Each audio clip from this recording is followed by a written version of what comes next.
दृष्ट दृष्टाय तद् श्रीमती भक्तिवेदान्त स्वामी इति नाम्नि नमस्ते सरस्वती देवी गौरवाणी प्रचारि निर्विशेष शून्यवादी पाश्चात्यादि हे कृष्ण भूषा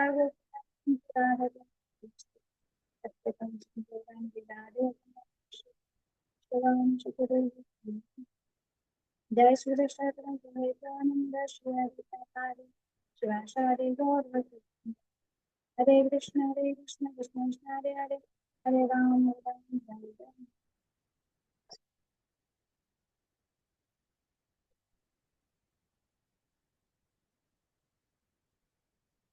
हरे कृष्ण। मेरा ऐसा कोई तो योग्यता है नहीं है। मैं जो भी बोलूंगी मैं अपने शुद्धिकरण के लिए बोलूंगी। तो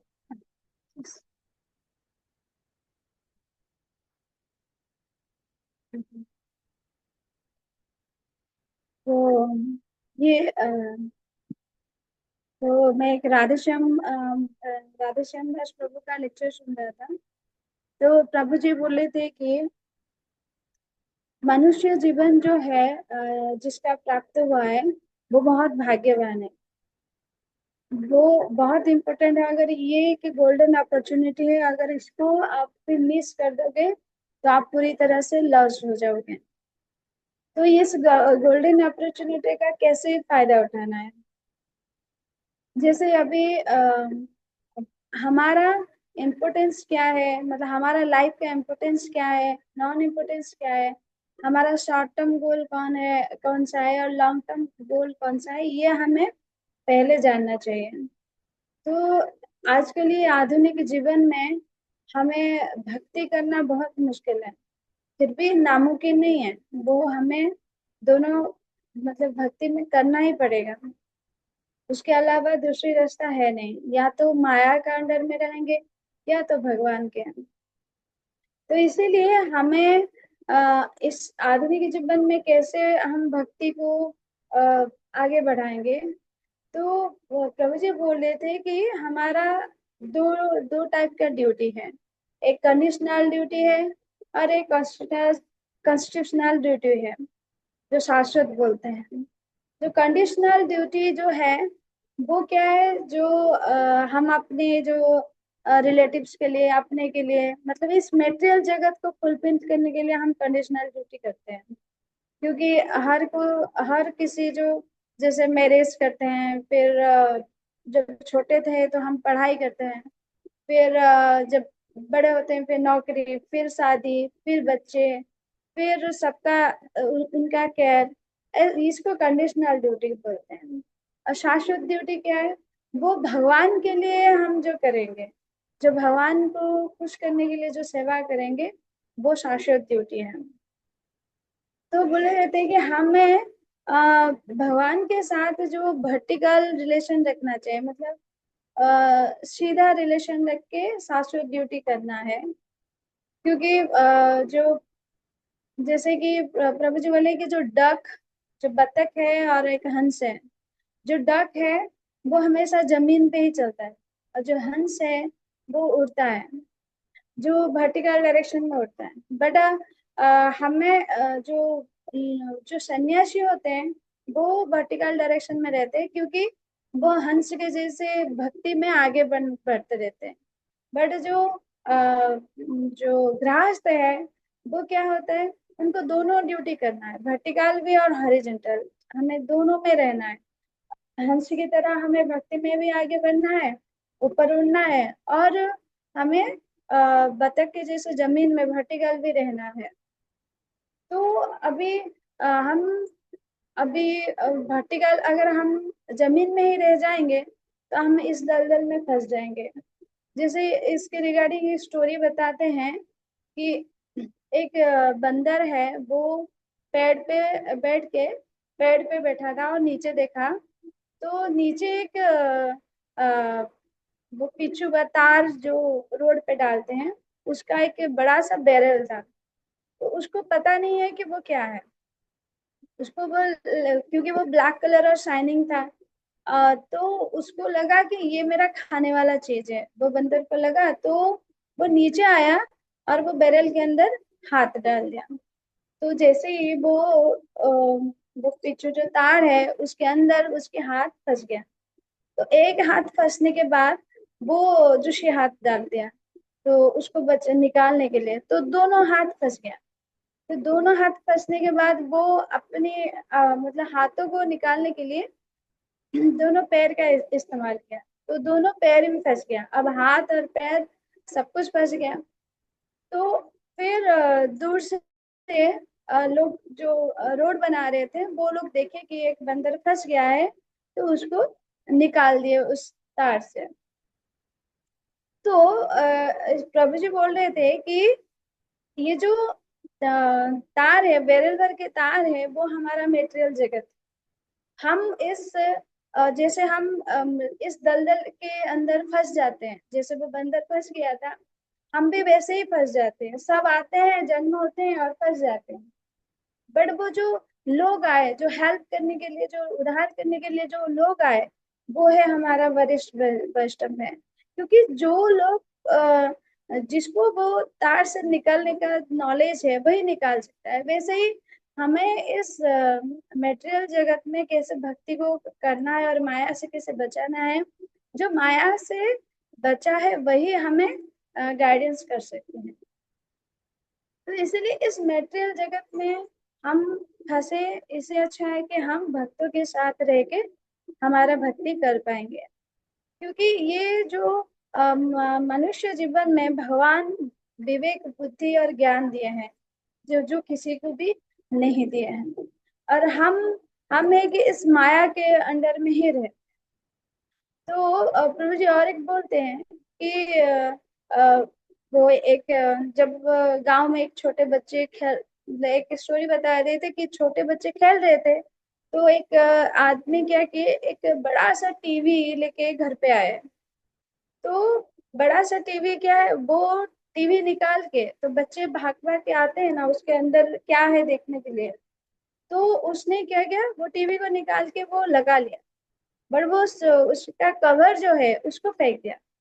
तो उसको फेंकने से जैसे बच्चे बोले कि अंकल वो जो बॉक्स में जो मटेरियल्स में एक थर्मोकोल का मटेरियल आता है, तो वो बच्चे को चाहिए। तो बच्चे बोले अंकल वो मुझे चाहिए।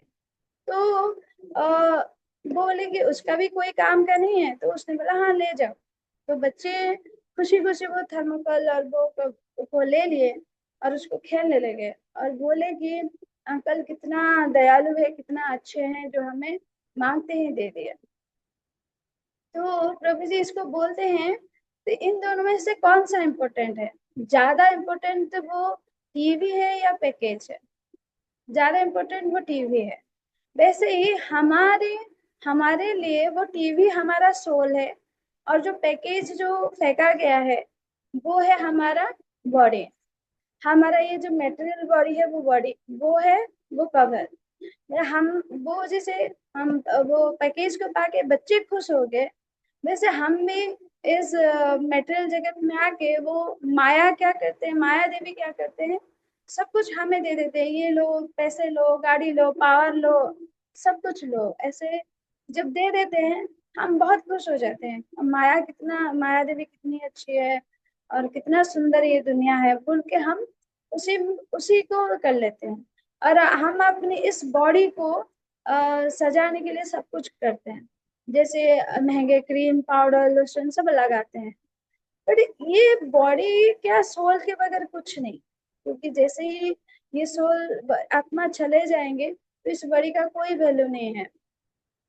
हम ये जो हमारा हेयर है, जो बाल है, सर के बाल को हम कंडीशनर लगाते हैं, शैम्पू लगाते हैं, सीरम लगाते हैं, बहुत करके उसको मतलब सुंदर करके रखते हैं, साफ करके। बट बट वही बाल अगर खाने में आ गया तो हम उसको फेंक देते हैं, क्योंकि हमें वो ऑड फील लगता है और गंदा लगता है। तो प्रभु जी बोल रहे थे उस बाल को मेंटेन करने के लिए इतना पैसा खर्चा कर लिए, और उस बाल अगर उस खाने के अंदर आ गए तो वो खाना कैसे अशुद्ध बन गया, वो कैसे खराब हो गया। तो ये सिर्फ अननेसेसरी चीजों में हम फंसे रहते हैं। वो जो जैसे वो कबर को पाके बच्चे खुश हो गए, वैसे ही हम खुश हो जाते हैं। तो वो जो टीवी का जो इम्पोर्टेंट वाला सोल है, वो हमें उसको इम्पोर्टेंस देना चाहिए, बट हम उसको कुछ नहीं खिला रहे हैं और ना ही कुछ कर रहे हैं। बट हमारा सोल का जो खाना है वो भक्ति है, कृष्णा भक्ति है। क्योंकि हमारा ये आत्मा जो है भगवान के साथ सीधा कनेक्शन है। तो वो प्रभु जी बोल रहे थे, जैसे एक बच्चा आ, वो जब बीच में खेलता है, वो बालू का घर बनाता है, उसमें सब कुछ डिजाइन बनाता है, फिर कुछ देर के बाद लहर आके ले लेता है, तो वो दुखी हो जाता है।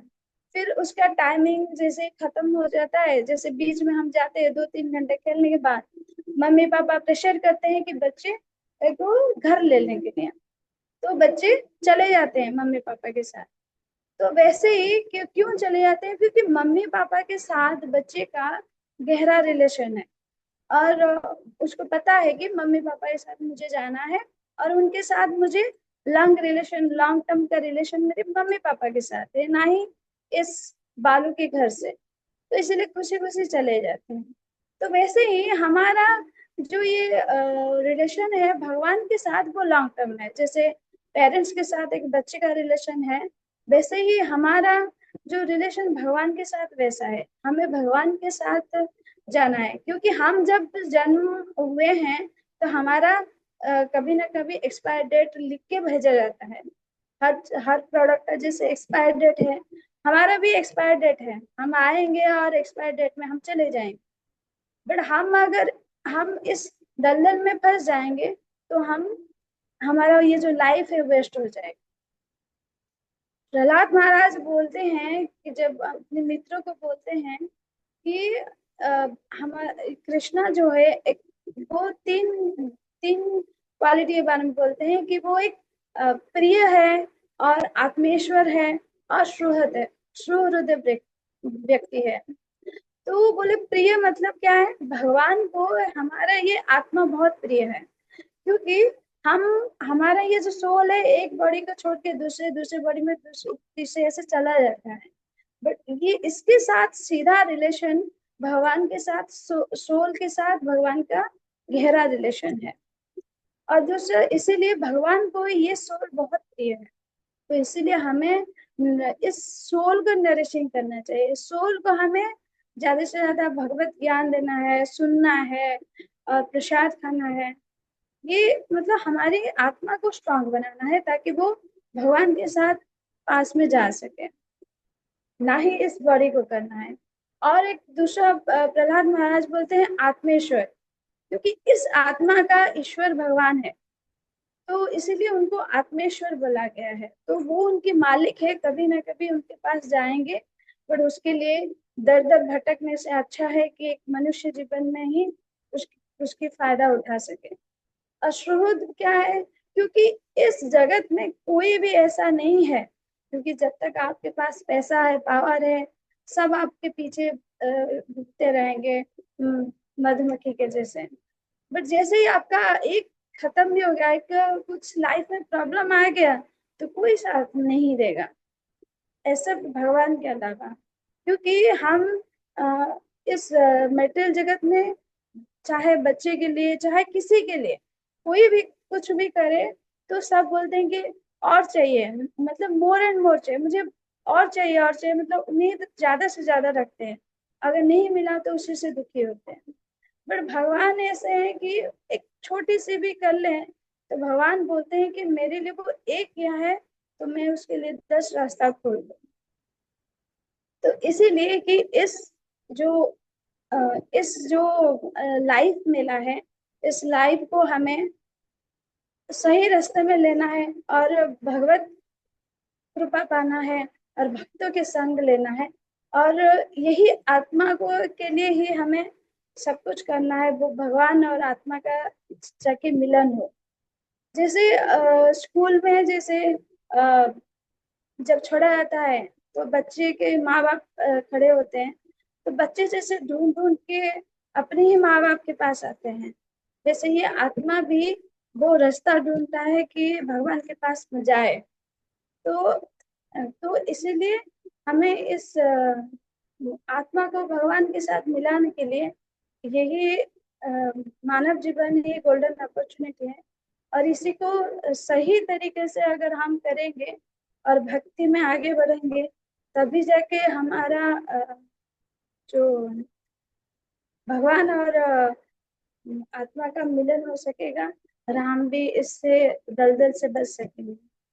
अ, मेरा तो ऐसे कोई योग्यता नहीं है, जो भी अगर गलती हुआ है प्लीज मुझे माफ कर दीजिएगा। हरे कृष्ण।